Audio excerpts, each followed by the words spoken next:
Okay, so now the 3/4 back view, based on the rotation that I'm doing here, I'm realizing that I'm going towards the left. Front, 3/4 front, side view. This is the one that's missing, the 3/4 back view and the back view. So I need the one in between here. So what I'm going to do here is I'm going to use essentially the 3/4 front view as a silhouette to start building the 3/4 back. So I'm just going to make this semi-transparent. Hang on a sec. Okay, so what I'm going to do now is I'm going to see what I can use and not use for this shape.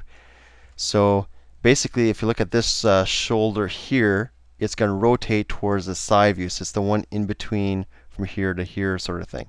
So I now know that this shoulder that was behind is now going to be the shoulder that's in front. And this is the one that's going to be behind. So I'm getting a sense of the fact that I'm going to be using a vanishing point that's on this side in this case. Okay, so I can probably maintain the silhouette of the head. And I'm even going to use the part that are sticking out here, like this. I could probably use this. So this is where the eye is going to be. This is the cheek, the nose, all that stuff is still usable. My center line, which is going to be the back of the skull in this case, is going to be somewhere over here. And that ear, which was here, towards the end, it's going to be here now. My jawline is going to do something like that.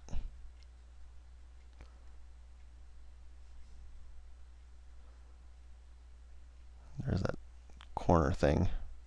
Okay, so now that I pretty much got that established, I can start to build my body. So I'm thinking this is the back view, and this is the side view. My arms are pretty much going to follow these lines. The bum's going to be over here. There's the center. So what's going to change essentially is going to be the positioning of the legs from the looks of things. So using the same idea of perspective that we did last time, I'm just going to kind of eyeball things here really quickly. Everything's going to kind of follow along these lines. So now I'm going to have one heel over here, maybe the other one roughly over here. Probably lower that a bit. My knees are also going to go in with this idea as well. So I'm just drawing a little skeletal really quickly with parallel lines.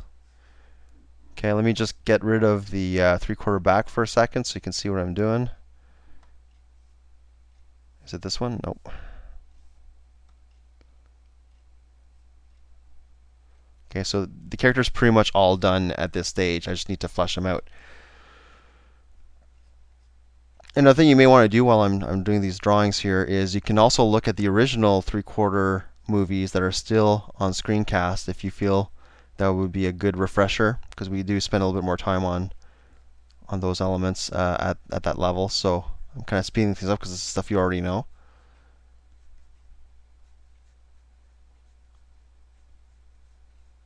Just tend to be a little bit thicker. Side of the heel, side of the foot, side of the heel, side of the foot.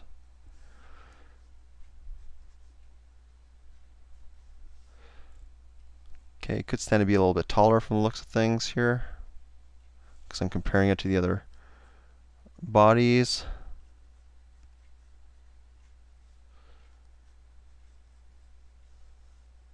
So if one hand is here, the other hand should be roughly there. That hand's going to overlap the body as well as the arms.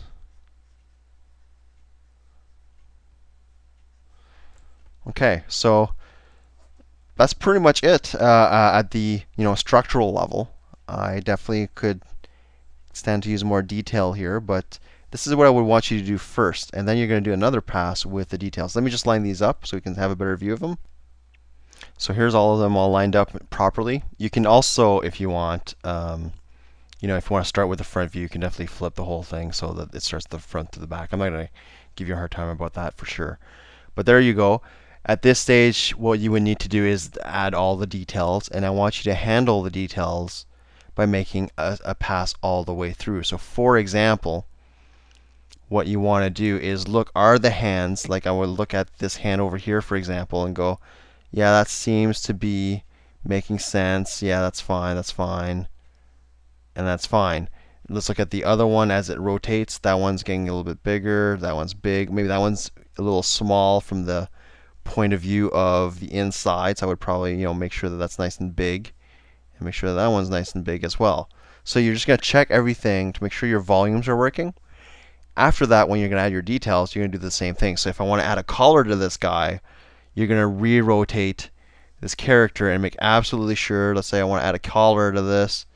His collar looks like this. It rises and goes behind, rises, goes behind. Here we'd see the side view of the collar. Here we'd see a 3/4, so it would rise, go down. Start to build this thing completely finished. So there's the collar of like a shirt or something. Okay, so I want you to do that with each individual piece. And I am expecting for this assignment, I want to see hands done. I want to see clothing. I want to see faces, a face, I guess. Shoes, everything.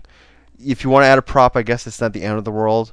But with each additional element, every time you add a belt or a shoelace, you have to do it 5 times over or 10 times over if it's doubled. So I would keep it simple, but it's not necessarily a hard and fast rule. You only have a week to do this thing, so I would go simple. Simple is nice and strong, and you won't have any problems in the long run with that.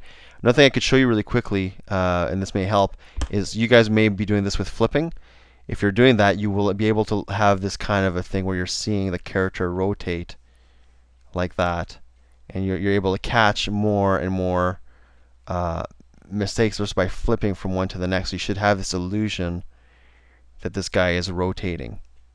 So I'm just opening and closing my layers really quickly. Whoops.